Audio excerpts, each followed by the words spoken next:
Shalom, bien-aimés dans le Seigneur, nous vous saluons dans le nom précieux et glorieux de notre Seigneur Jésus. Nous sommes dans la joie de pouvoir réellement partager ce moment, de pouvoir communier, de pouvoir réellement élever le nom du Seigneur au travers réellement votre émission Louons l'Éternel, une émission qui vous est présentée tous les lundis à partir de 20h.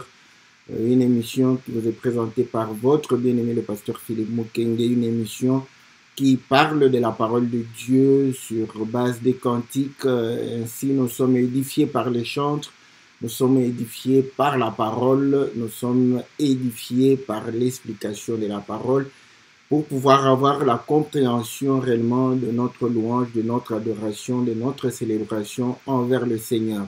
Voilà, bien aimé dans le Seigneur, c'est véritablement une joie de pouvoir réellement vous retrouver. C'est une joie de pouvoir partager ce moment. Que l'Éternel vous soit très favorable, que l'Éternel vous bénisse, que l'Éternel puisse vous accorder toutes les bonnes choses. Nous prions afin que Dieu, miséricordieux, compatissant, qu'il puisse réellement accompagner chacun de nous, assister chacun de nous, apporter la solution à nos problèmes, donner réellement des réponses à nos préoccupations, accorder la paix, la joie que le monde ne peut recevoir. Que le Seigneur soit réellement la bénédiction de tout un chacun de nous, dans le nom puissant et glorieux de notre Seigneur. Et pour cette émission, que le Seigneur puisse nous donner l'entendement afin que nous puissions écouter et que nous puissions réellement entendre les choses selon réellement la compréhension céleste. Que Dieu vous bénisse. Salutations au bien-aimé Ghislain. Nous saluons le bien-aimé Christian Totila. Que le Seigneur vous soit très favorable. Salutations à notre bien-aimé Farid. Nous saluons réellement le bien-aimé Peter. Nous saluons le bien-aimé Jean-Didier, Jean-Marie. Que le Seigneur vous soit très favorable. Salutations au bien-aimé Teke, Todd. Nous saluons la sœur Cathy, la sœur Sylvie, la sœur Bia, la sœur Bibiche, la sœur Ida, la sœur Nyota, la sœur Florence. Que le Seigneur vous soit très très favorable. Nous saluons tous les bien-aimés qui vont pouvoir réellement nous rejoindre. Que le Seigneur vous soit très favorable, que le Seigneur vous bénisse, que le Seigneur puisse vous accorder tout ce dont vous avez besoin dans le nom puissant et glorieux de notre Seigneur Jésus. Et comme vous le savez, chaque lundi, nous venons, nous proposons un cantique et au travers le cantique, nous partageons la parole de Dieu selon la grâce que le Seigneur nous a accordée. Et aujourd'hui, notre sœur Monique Massiala va pouvoir nous bénir au travers réellement le cantique qu'elle a intitulé les 120 ans, n'est-ce pas? Donc, ce sont les 120 ans de Moïse. Voilà pourquoi nous sommes en train de pouvoir aussi de parler de ces 120 ans de Moïse. Oui, que Dieu vous soit très favorable. Nous croyons que, comme d'habitude, nous allons mettre le cantique et après quoi nous allons revenir dans notre studio virtuel. Salutations à notre bien-aimé Jackson. Nous saluons aussi la sœur Wani.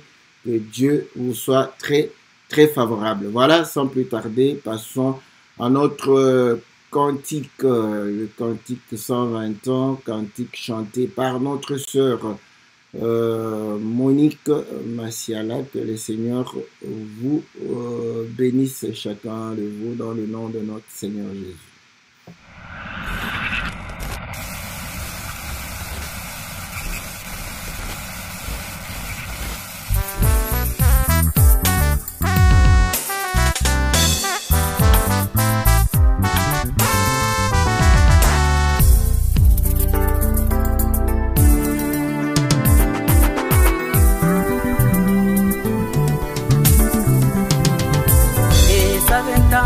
C'est la déchirée.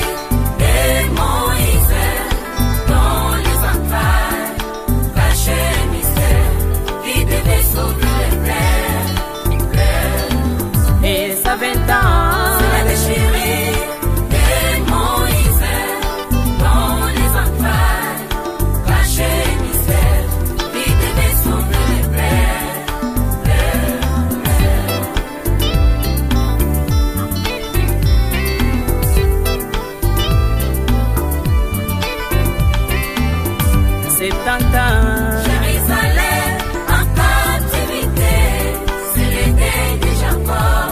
Et 70 jours, attendant la délivrance.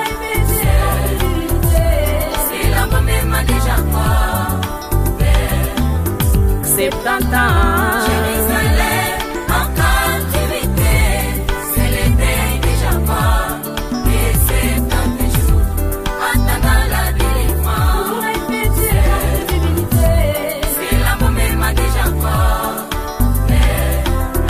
L'évangile éternel, les pourquoi, les quand, les comment, les où de chaque chose. Les 120 ans de Moïse cachaient un mystère. Alléluia.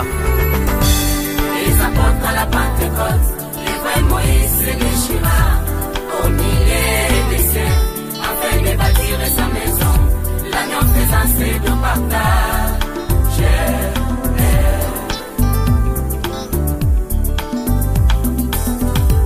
Les apôtres à la Pentecôte, les vrais Moïse se déchira au milieu des saints, afin de bâtir sa maison, l'agneau faisant ses deux partages.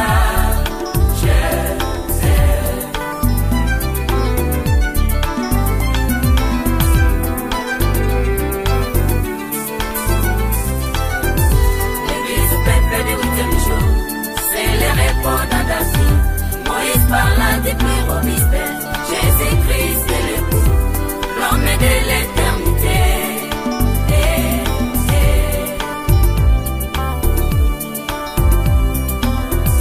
L'église peuple du 8e jour, c'est le repos dans David. Moïse parla des plus hauts mystères. Jésus-Christ est l'époux, l'homme de l'éternité.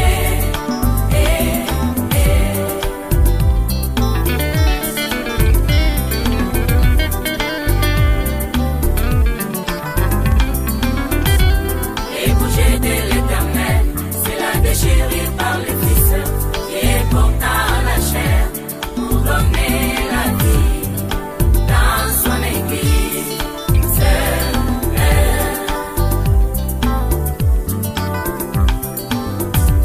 Les bougies de l'Éternel, c'est la déchirée par le Fils qui est portant la chair pour donner la vie dans son Église.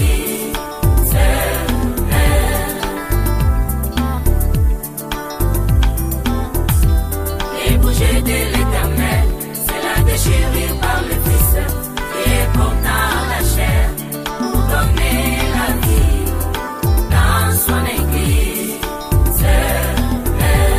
Il abaissa les cieux, Dieu descendit, étendit sa main, me délivra des grandes eaux. Alléluia. Qui est portant la chair pour donner la vie dans son Église.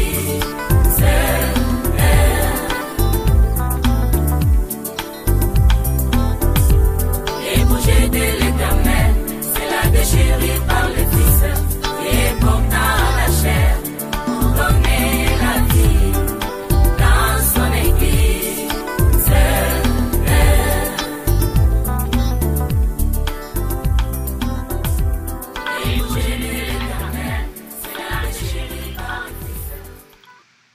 Voilà, bien-aimés dans le Seigneur, nous revenons dans notre studio virtuel pour pouvoir réellement partager la parole du Seigneur. Nous saluons aussi le mari de notre sœur Monique, c'est un pasteur, ils sont dans la province du Congo central. Nous les saluons. Bon, j'espère bien qu'ils sont dans le Congo central ou dans le Quilou.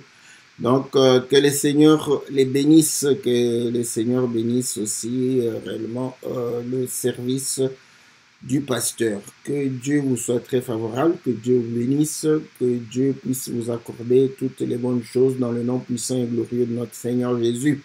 Voilà, la sœur vient de chanter pour démontrer que les 120 ans de Moïse étaient un mystère et que ce mystère était réellement pour le salut, n'est-ce pas, du peuple.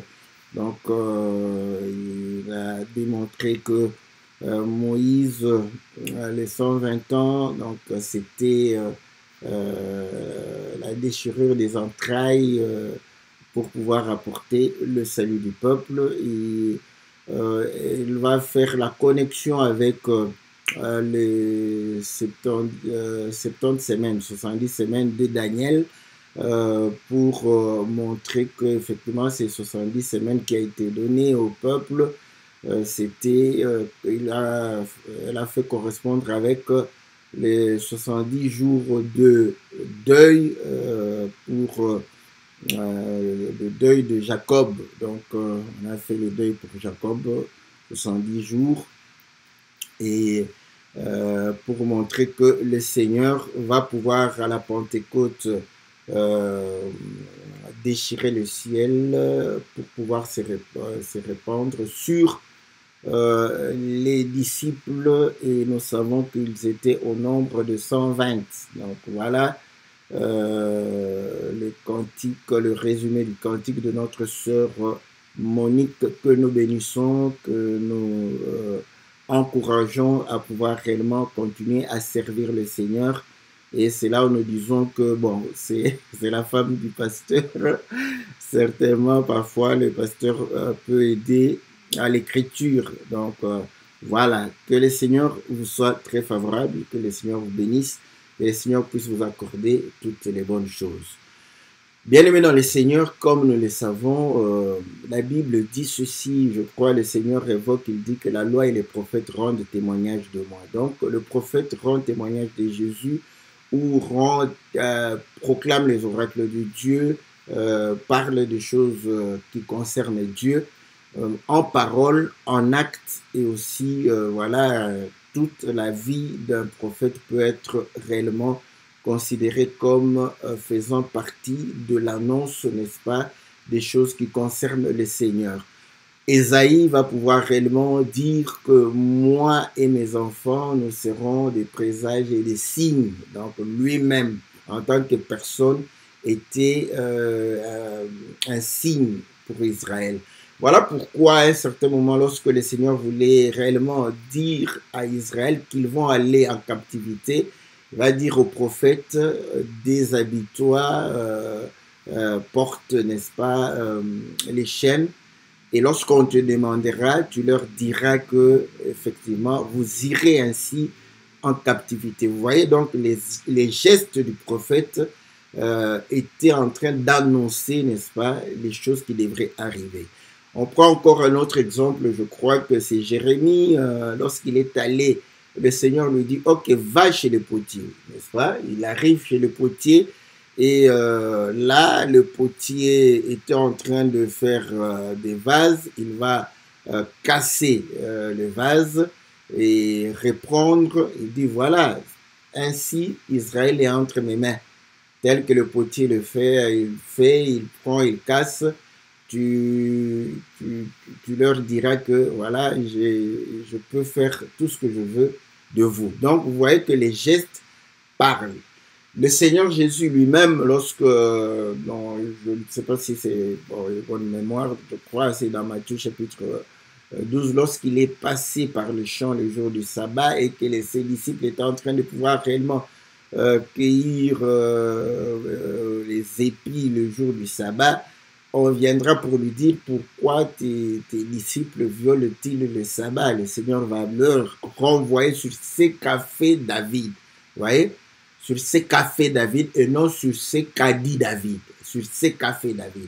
Donc les actes, n'est-ce pas, de prophètes font partie, n'est-ce pas, de l'annonce des oracles ou de l'annonce des mystères ou encore de l'annonce, n'est-ce pas, des prophéties sur le Seigneur. Donc vous allez comprendre que Zacharie en est encore un exemple clair. Lorsque Zacharie est entré dans le temple et quand il va sortir, il n'avait plus la capacité de parler, il a fait des gestes.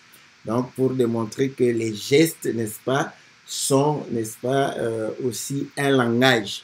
Donc la vie d'un prophète, c'est un langage. Donc voilà pourquoi l'écriture, je crois bien à 2 Timothée chapitre 3 verset 16, si je ne me trompe pas, la référence.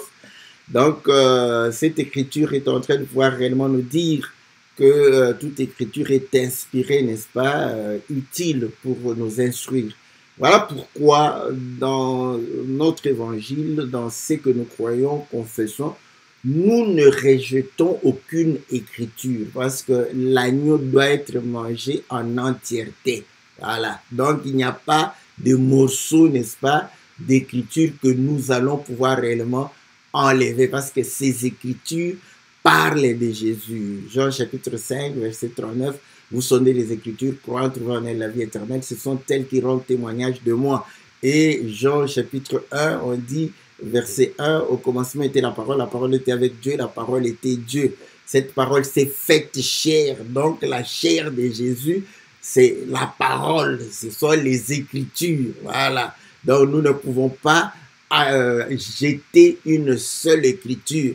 Et Jean chapitre 10, je crois, le verset 33, si je ne me trompe pas aussi, le Seigneur dit, si l'écriture ne peut être anéantie, l'écriture ne peut être anéantie. Donc, si c'est écrit, c'est pour notre instruction. Maintenant, conseil, lorsque nous n'avons pas la lumière, nous n'avons pas la révélation de ce qui est caché, nous nous taisons. Voilà.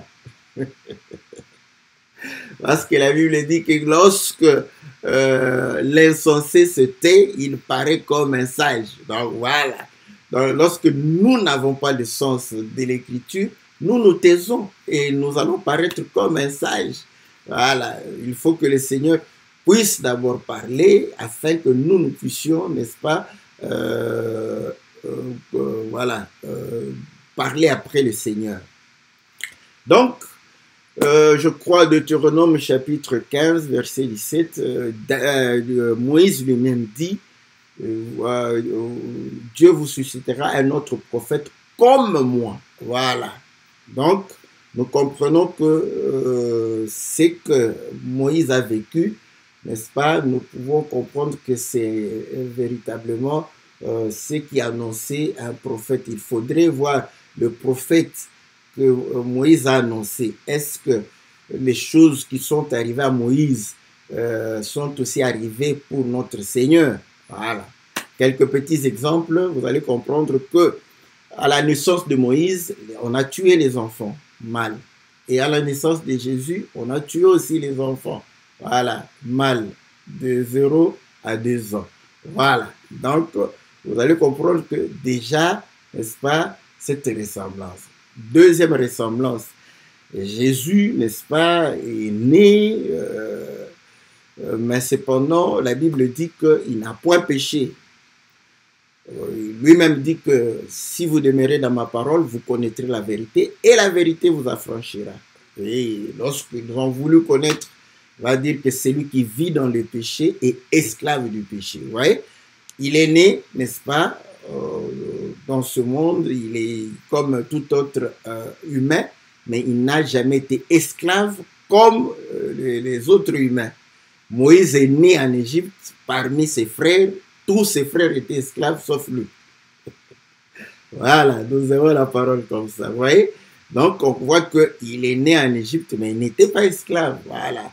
Et c'est par lui que Dieu va libérer le peuple de la servitude. Et le Seigneur est venu nous libérer, nous affranchir de la servitude. Vous voyez? La ressemblance. Voilà.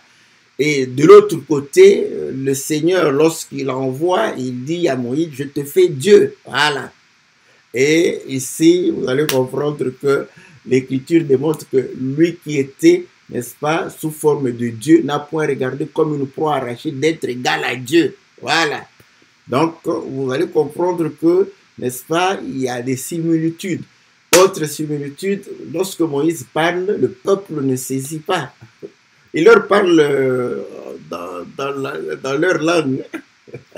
Il ne parlait pas une autre langue. C'est bien qu'il connaissait l'égyptien, mais il ne parlait pas l'égyptien. Il parlait, n'est-ce pas, en hébreu avec eux. Mais il ne comprenait pas. Le Seigneur est venu, il a parlé avec le peuple dans la langue qu'il comprenait. Hein, bon, on peut parler d'araméen, hébreu. Donc, mais il ne le saisissait pas. Pourquoi? De l'autre côté, il dit que j'ai la langue embarrassée. Ici, le Seigneur parle en parabole. Et on lui pose la question, mais pourquoi tu parles en parabole? Il dit, bon, pour qu'ils ne comprennent pas. Donc, pour que Moïse soit compris, il a fallu que Aaron soit associé à Moïse. Et ici, pour que nous puissions comprendre le Seigneur, il a fallu que le Saint-Esprit nous soit donné pour pouvoir comprendre, n'est-ce pas, les choses que le Seigneur nous donnait, nous annonçait. Ainsi, le Seigneur dira que vous aurez un autre consolateur. Il prendra ce qui est à moi et vous l'annoncera. Parce que maintenant, vous ne pouvez pas le supporter, mais lorsqu'il viendra, il vous annoncera ces choses et vous allez pouvoir avoir de l'intelligence. Vous serez convaincus en ce qui concerne, n'est-ce pas, le péché. Il vous conduira dans toute la vérité. Donc, il fera de vous concitoyens saints. Voilà. Donc, vous allez comprendre que... on me dit, est-ce que le son est entrecoupé? Je dois vérifier. Ok. L'image aussi, hein, je crois bien. Attendez, voilà. Bon. Je n'ai pas de perte d'image chez moi, mais si le son n'est pas bon, attendez que je vais vérifier aussi, hein.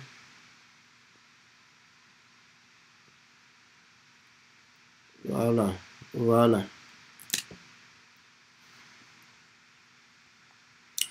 Ok. Donc,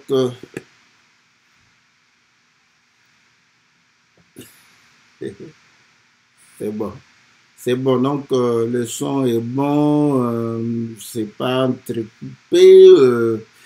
Bon, j'avais aussi sur l'écran de contrôle là quelque chose comme bloqué. Bon, j'espère que maintenant tout va bien.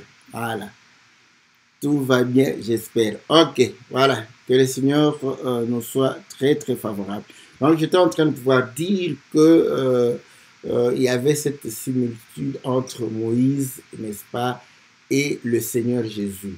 Voilà pourquoi, même lorsque Pierre va pouvoir dire, parce que lorsque nous le disons, les Écritures confirment, hein, quand nous disons qu'un autre prophète comme Moïse, ce n'était pas Samuel, ce n'était pas Ésaïe, ce n'était pas Jérémie, ce n'était pas Sophonie, donc tous ces prophètes qui ont succédé Moïse, Moïse ne parlait pas d'eux.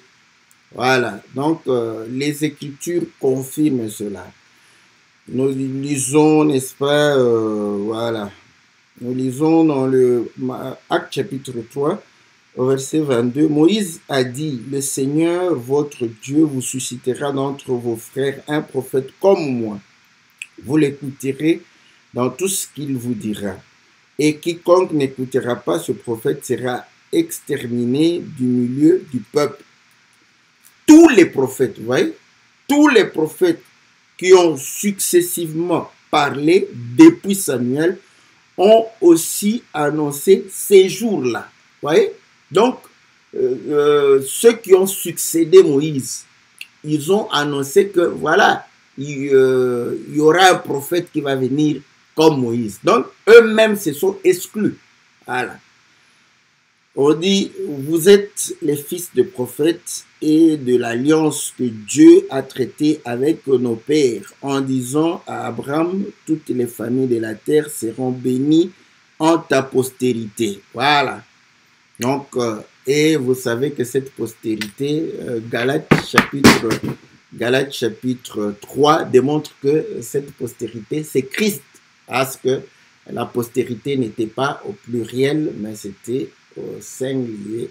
Donc, il s'agissait d'une seule personne, de Christ Jésus. Voilà. Donc, vous voyez que nous avons énuméré beaucoup de choses qui démontrent que la vie de Moïse annonçait les choses de Dieu. Mais maintenant, les 120 ans, vous voyez, ça devient un peu plus compliqué parce que Jésus n'a pas fait naturellement comme ça 120 ans.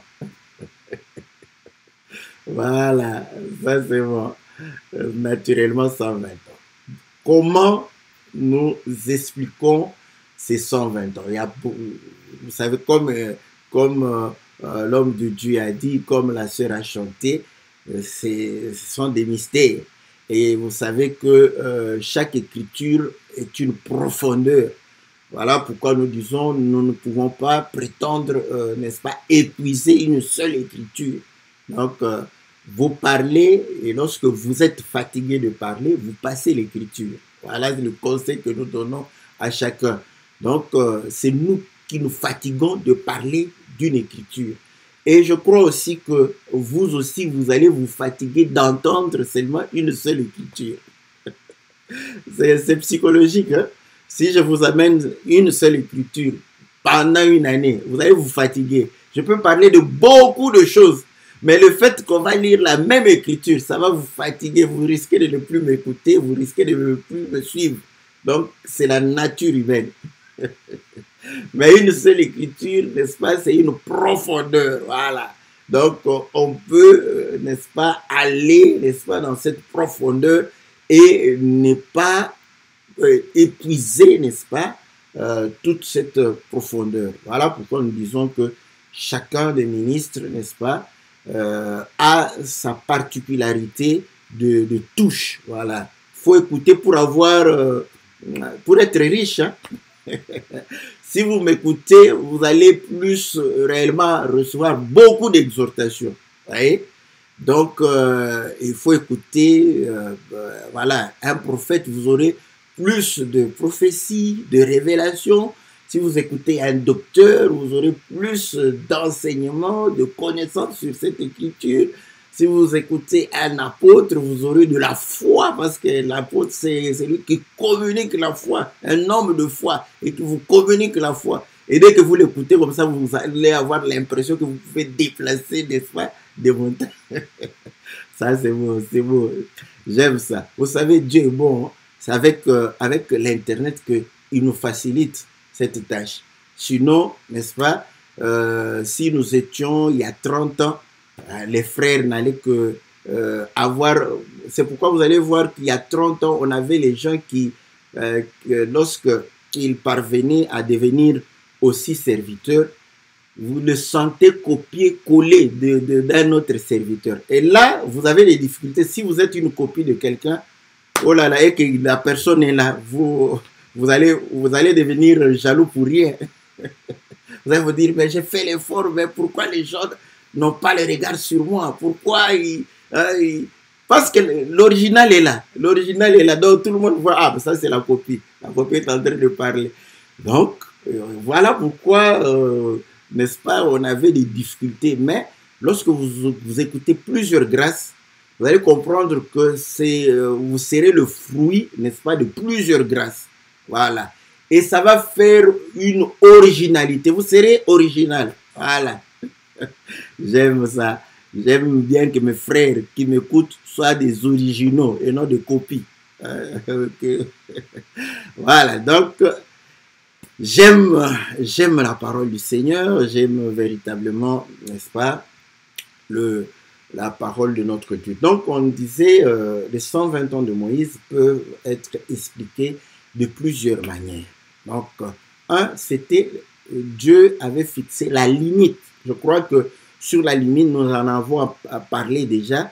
Lorsque, après le déluge, il va dire que l'homme ne va pas dépasser 120 ans. Curieusement, Aaron a dépassé 120 ans, n'est-ce pas? Parce qu'Aaron est mort à 123 ans.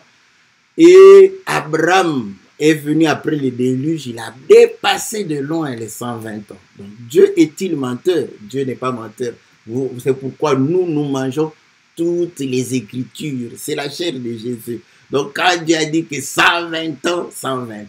Et comment nous nous sommes dit? Nous avons dit, ok, c'est lui qui a accompli les 120 ans tel que le Seigneur a dit, il ne doit pas dépasser. C'est Moïse. Et pourquoi Moïse est mort? Moïse n'est pas mort parce qu'il était fatigué. L'Écriture le dit. Il est mort dans toute sa force. Donc, il est mort comme s'il avait encore 20 ans. Comme s'il avait encore, pour que nous puissions, n'est-ce pas, faire correspondre. Comme s'il avait encore 33 ans. J'aime ça. Voilà. Vous voyez? Donc, à ce moment-là, on va directement vers le Seigneur. Parce que le Seigneur est mort à 33 ans. Jeune. Voilà. Il est mort très jeune, hein? Il est mort jeune. Voilà, il avait encore la force, comme Moïse. Moïse est mort à 120 ans, mais on dit qu'il n'a pas perdu sa force. Il n'a pas perdu, donc c'est comme si il avait toujours la force de 33 ans pour correspondre à Jésus. Vous voyez? Il avait la force de 30 ans. Est-il mort d'une maladie? Non. Jésus est-il mort de la maladie? Non. Ça, c'est bon. Donc, vous allez comprendre que Dieu va pouvoir réellement le tuer. Voilà. Et Jésus, la Bible dit quoi? La Bible dit que nous l'avons considéré comme frappé de Dieu. Voilà. Et il a même dit à Pilate, tu n'as aucun droit sur moi si cela n'était été donné du ciel. Donc, comprenez que s'il est mort, c'est sur ordre de celui qui était au ciel. Comme Moïse. Voilà. Donc, on comprend que 120 ans, c'était la limite. Voilà. Mais, pourquoi le Seigneur est mort à la croix? Pourquoi le Seigneur est mort à la croix? L'Écriture est en train de pouvoir réellement démontrer que le Seigneur est mort à la croix pour condamner le péché dans la chair, pour anéantir la chair. Vous voyez? Donc, à la croix, c'est là où la chair doit être anéantie. On comprend que voilà, les 120 ans étaient donnés à la chair pour être anéantis. Que vous soyez malade ou pas. Donc la chair doit être anéantie. Voilà pourquoi vous allez comprendre que dans Marc chapitre 2, je crois, le Seigneur dit que quand on lui reproche pourquoi tu aimes les gens de mauvaise vie, il dit que je suis un médecin. Je dois chercher les gens qui sont malades, donc les pécheurs. Voilà, à la croix, que tu sois pécheur ou pas. Parce que certains, ils se contrôlent. Hein. Bonne éducation, bonne instruction. Donc, c'est quelqu'un de pieux. Voilà, il marche dans des principes. Il ne se reproche de rien. Voilà. Mais cependant, à la croix, cette chair qui ne se reproche de rien doit être anéantie. Voilà. Et c'est ça l'exemple du jeune homme riche qui ne se reprochait de rien. Au moins lui, il sentait que non, je n'ai rien à me reprocher, mais je n'ai pas la vie éternelle. J'aime le jeune homme riche. Et bon, il est conscient que malgré la bonne éducation, la bonne instruction, malgré, n'est-ce pas, une bonne vie qu'il menait, il lui manquait la vie éternelle. Il était conscient de cela, mais beaucoup ne sont pas conscients de cela. Donc voilà pourquoi lorsqu'il rencontre la croix, cette éducation, cette instruction, ces bonnes mœurs selon les hommes doivent être anéanties à la croix. Bon, certains sont malades, des malades, des pécheurs patentés. Voilà, ceux-là, n'est-ce pas? Eux-mêmes s'en rendent compte. Quand ils rencontrent le Seigneur, ils disent, oh non, non, nous méritons d'être condamnés, nous méritons d'être anéantis. Voilà. Donc, quand on est malade et qu'on ne guérit pas, parfois on demande la mort. Hein, vous voyez, on se dit, mais pourquoi je souffre? Pourquoi vaut mieux que je meure? Voilà. Pourquoi? Parce qu'on est malade, on ne sait pas guérir. Donc voilà, quelqu'un qui est malade, qui est pécheur, à la croix, quand il rencontre la croix, va mourir. Donc on voit, Moïse, à 120 ans, n'est-ce pas, va mourir, non pas d'une maladie, mais par la volonté de Dieu. Mais quand il meurt, le peuple entre, n'est-ce pas, dans Canaan. Le peuple va entrer dans Canaan. Voilà. Donc, nous comprenons que la mort de Moïse permet au peuple de pouvoir entrer dans Canaan.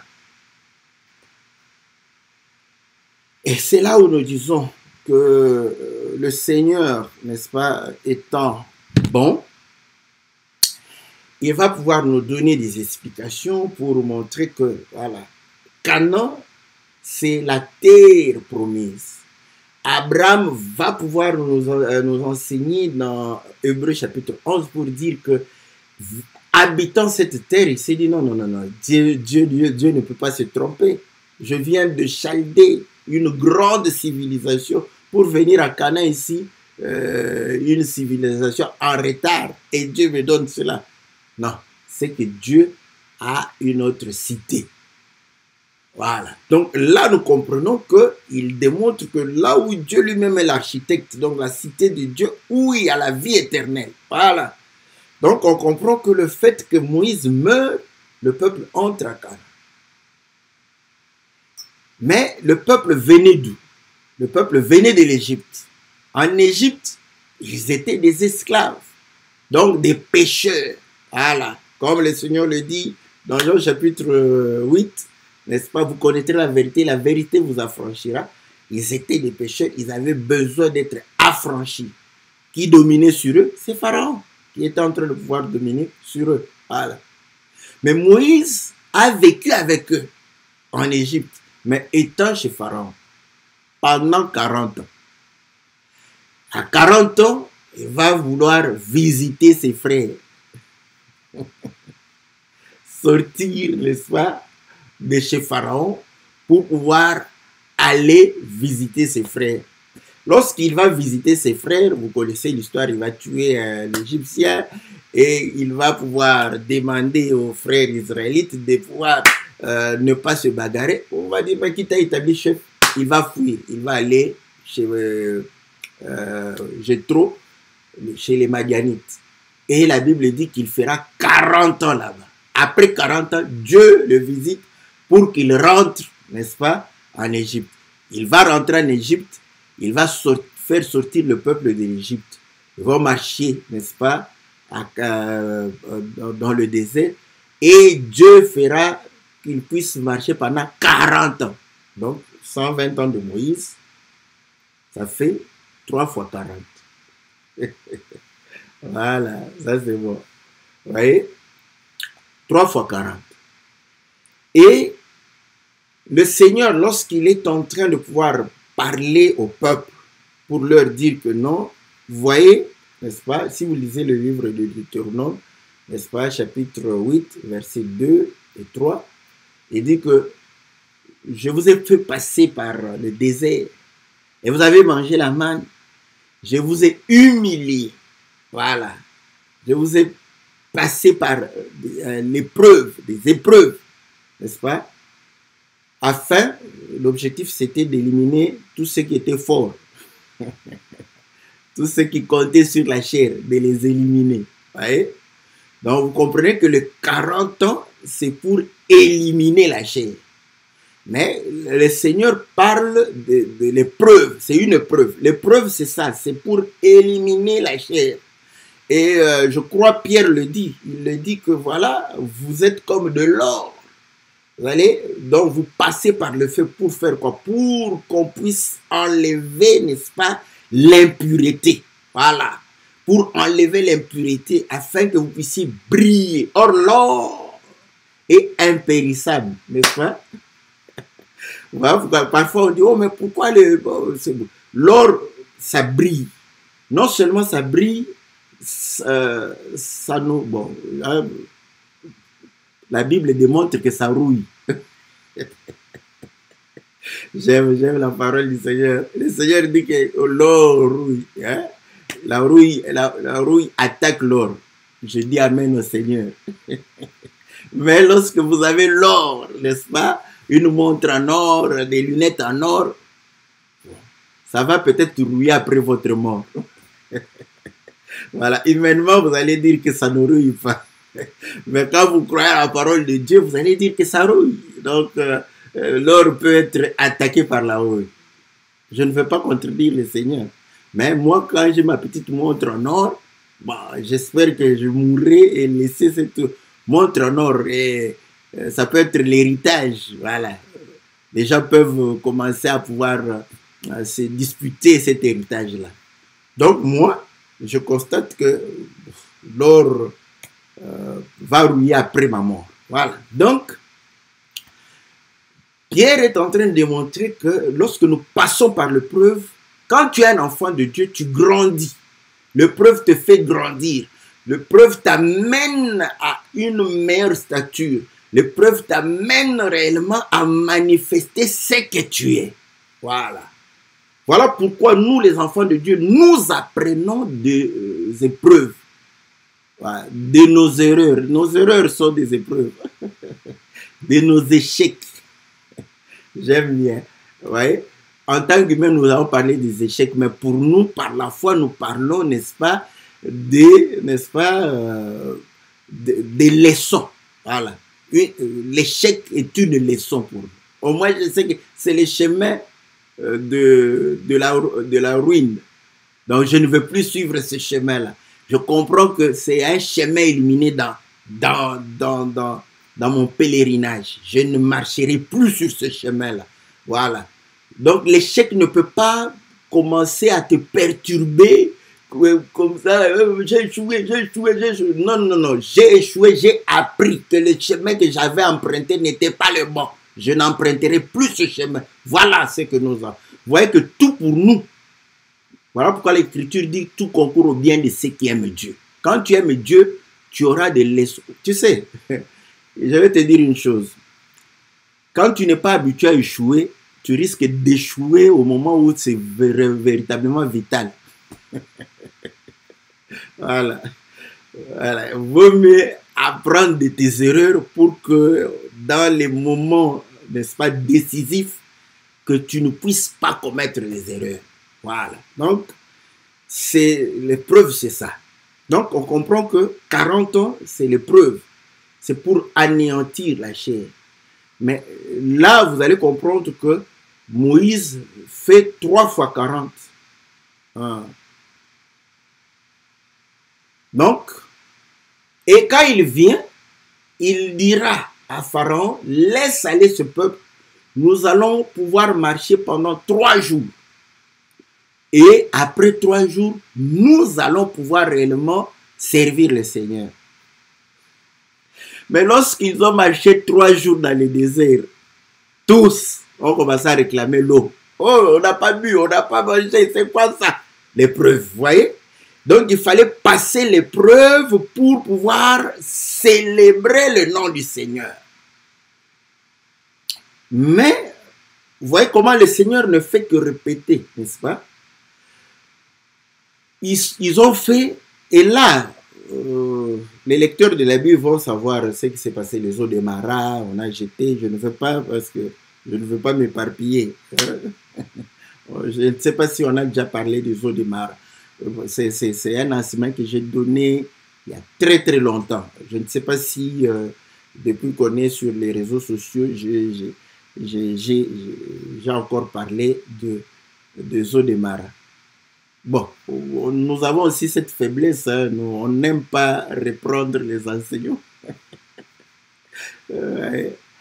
Bon, c'est normal, c'est comme une femme quand elle prépare, très souvent les femmes n'aiment pas le lendemain remettre le même repas sur la table. Donc elle voudrait faire un autre repas pour présenter. C'est normal, nous aussi, on est comme ça. Donc quand j'ai déjà prêché sur ça, j'ai pas très envie d'y revenir. Voilà. Il y a un bon côté, c'est-à-dire que plus la Bible est trop grande, hein? La Bible est trop grande. Ouais? Donc, plus j'explore d'autres écritures, plus je m'enrichis. C'est le bon côté, mais le côté désavantageux, moi je ne revois ce que j'avais dit. Bon, je peux oublier. Il y a des fois où je me demande, mais comment j'avais expliqué cette écriture? Ça fait trop longtemps que je ne... Donc, vous voyez, parfois, quand quelqu'un a l'habitude de reprendre, il ne faut pas se moquer de lui. Parce que nous sommes comme ça. Parce que toi, tu ne reprends pas, tu te moques. Non, non, non, c'est avantageux. Celui qui reprend les enseignements, il les maîtrise. Plus il les reprend, plus il ajoute un élément. Il les maîtrise. Nous qui ne reprenons pas, nous n'avons peut-être pas la maîtrise de ces enseignements. C'est comme si ça ne venait même pas de nous-mêmes. J'aime ça. Vous voyez, chaque grâce est importante, n'est-ce pas? Chaque grâce est importante. Quand il y a des gens comme ça qui répètent, hein, je salue, il y avait le docteur Josué de Manchester. quand il faisait les émissions, il reprenait ce qui... Non, non, il était très fort. Il reprenait jusqu'à... Quand il reprend le tout, allez, il commence encore. Il était très fort. Oui? Donc, ça, c'est une bonne chose. Donc, les gens qui répètent, la répétition est la mère de la science. Voilà. Les gens qui amènent la nouveauté, c'est aussi bien parce qu'on apprend, on grandit. Voilà. Donc, comme j'étais en train de dire, il y avait l'eau de Mara. Après cela, il y a eu quelques ordonnances qui ont été données. Mais 3 mois plus tard, ils vont se retrouver sur le mont Sinaï. Et là, ils vont célébrer Dieu. Ils auront la loi. Vous savez que 3 mois, c'est 3 jours, n'est-ce pas? N'est-ce pas que Moïse a été caché pendant 3 mois, n'est-ce pas? Et après cela, on va le mettre sur le eaux. Donc, c'est comme s'il était sorti des eaux. De telle façon que tous les enfants des Hébreux qui ont été jetés dans le fleuve sont allés dans les abîmes. Mais lui, il est sorti des abîmes. Quand nous rentrons, tirés des eaux, la terre a été tirée des eaux le 3e jour. Donc, c'est la parole qui fait correspondre 3 mois à 3 jours. Voilà. Donc, on comprend que Moïse, n'est-ce pas, va pouvoir réellement être caché pendant 3 mois. Donc, le 3 mois là, c'est aussi 3 jours qu'il avait dit.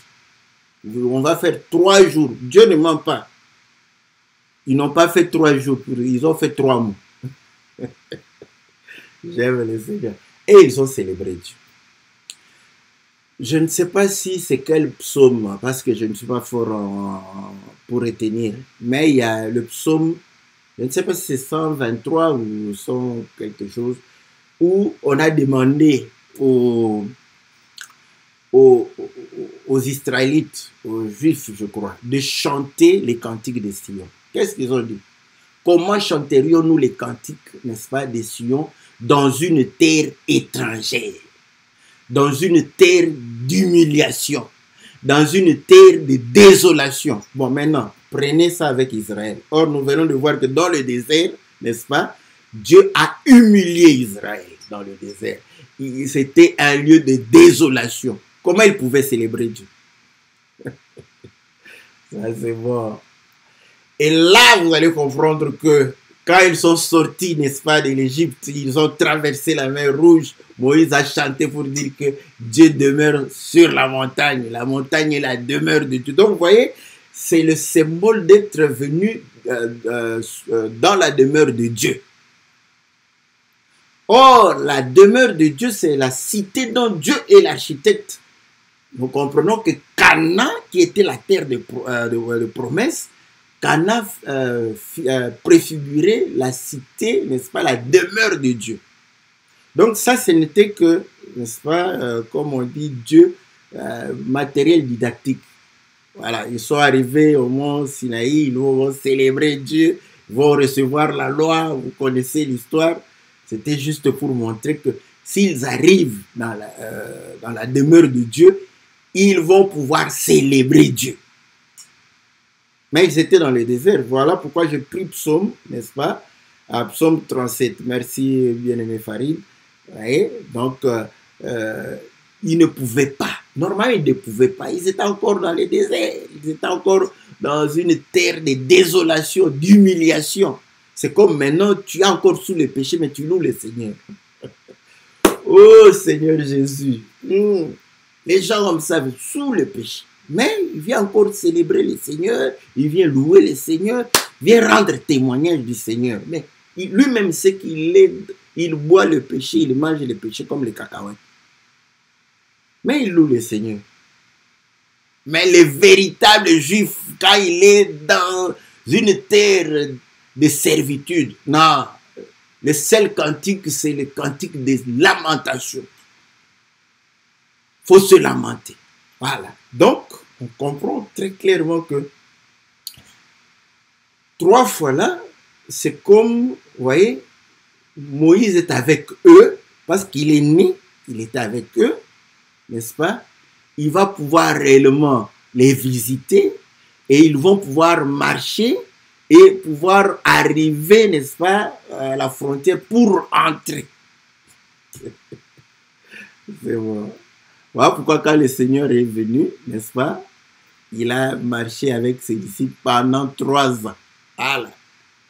Après 3 ans, il va pouvoir dire qu'il faut que je m'en aille. Non, non, non, mais il ne faut pas que tu t'en ailles. Tout ça, il dit non, il est avantageux pour vous que je puisse m'en aller. Pourquoi? Pour que vous puissiez hériter. Voilà. Parce que ça, c'était le pays de Canaan, c'était le pays de l'héritage. Mais écoutez, la Bible dit ceci. Nous avons reçu, n'est-ce pas, l'esprit, non l'esprit de la servitude. Pourquoi? Parce que nous ne sommes plus en Égypte. Mais nous avons reçu, n'est-ce pas, l'adoption. Voilà. Et nous avons reçu l'esprit de Christ en nous qui crie Abba Père. Voilà pourquoi nous sommes devenus co-héritiers. Donc vous comprenez? Ça c'est bon, j'aime ça. J'aime les choses de Dieu. Vous voyez?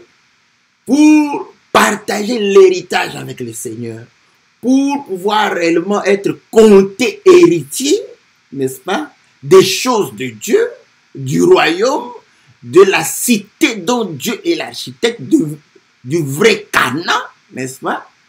Il faut que tu reçoives le Saint-Esprit. Sans le Saint-Esprit, tu n'es pas héritier, tu n'as pas l'héritage. Voilà pourquoi il est avantageux que je m'en aille. On comprend, mais lui, c'est le véritable Moïse. Donc, quand on lit là-bas, c'est comme si ce n'était pas avantageux pour Moïse de s'en aller. Il était avantageux pour Moïse que Moïse s'en aille. Voilà. Pour que Josué puisse faire entrer le peuple, n'est-ce pas, en Égypte.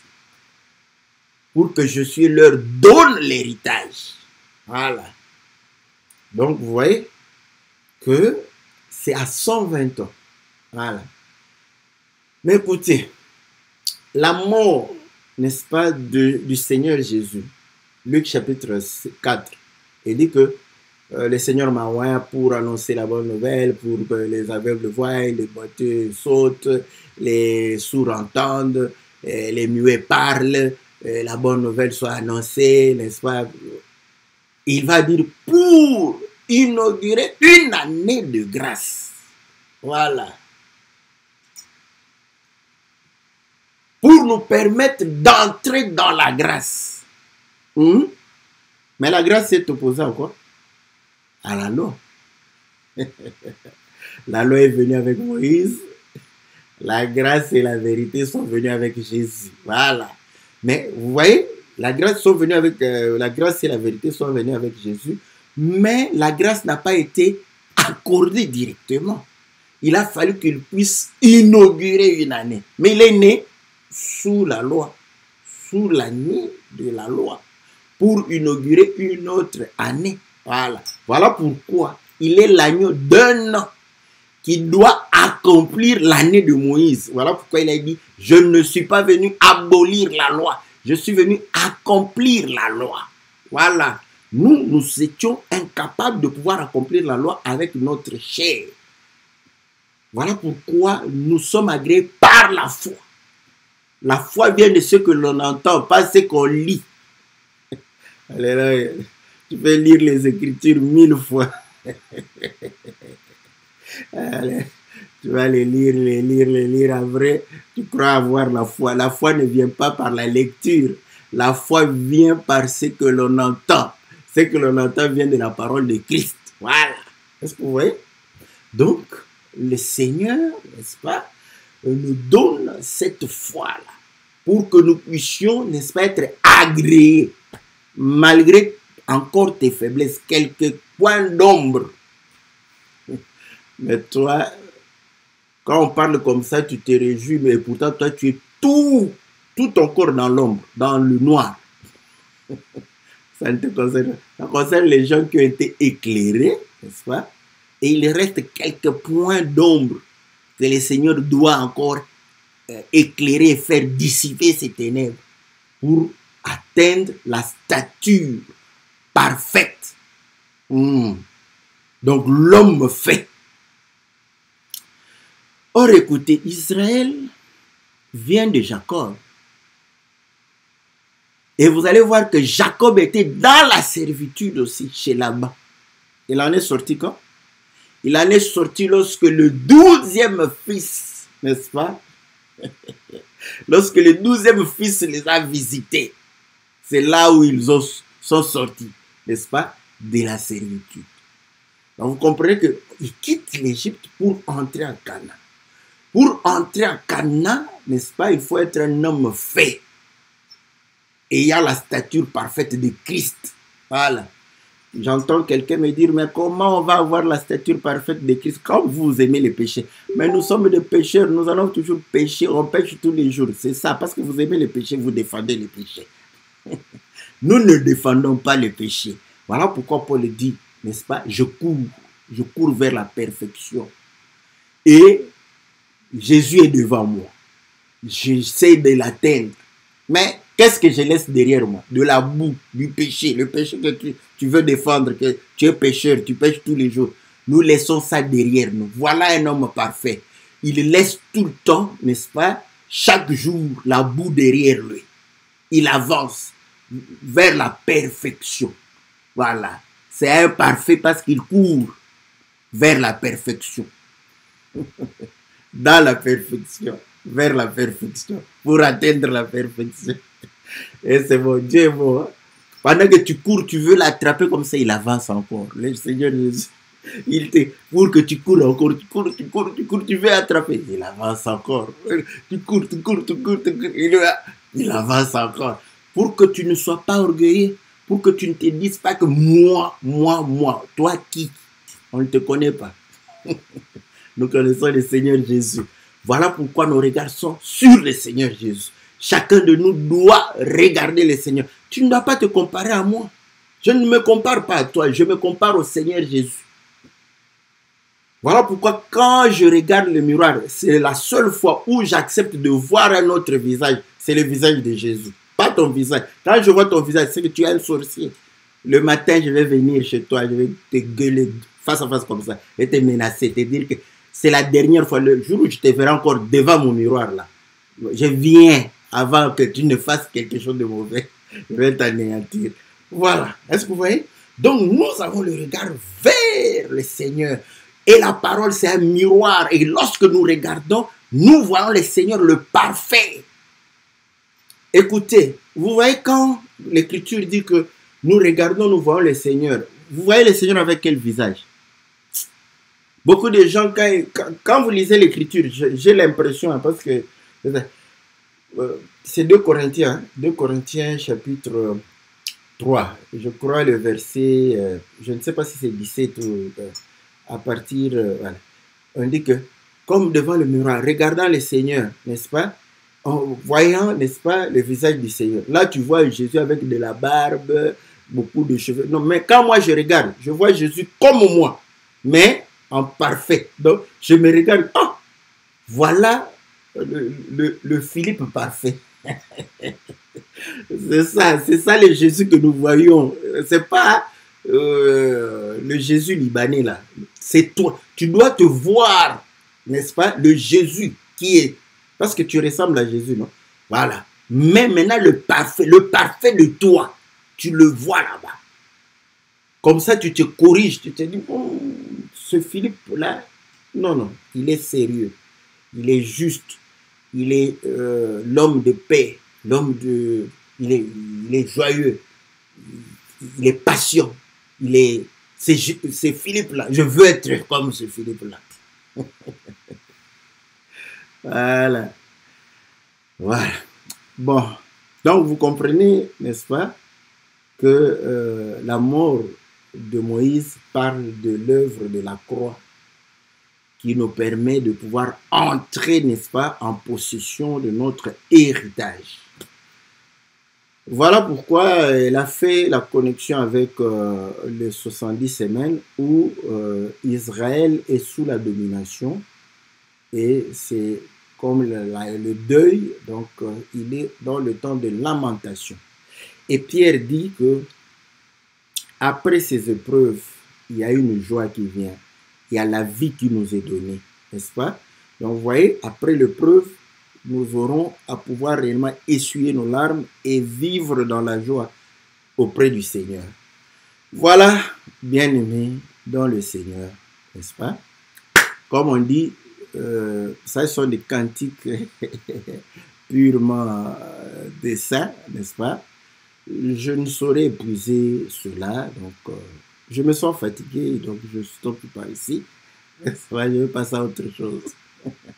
Je vais laisser aux docteurs, aux prophètes, aux apôtres, aux évangélistes aussi, de pouvoir réellement venir réellement élever le nom du Seigneur au travers de ce sujet. Que Dieu vous bénisse. On se retrouve mercredi par la grâce de Dieu et on va répondre aux questions qui nous sont posées. Alors.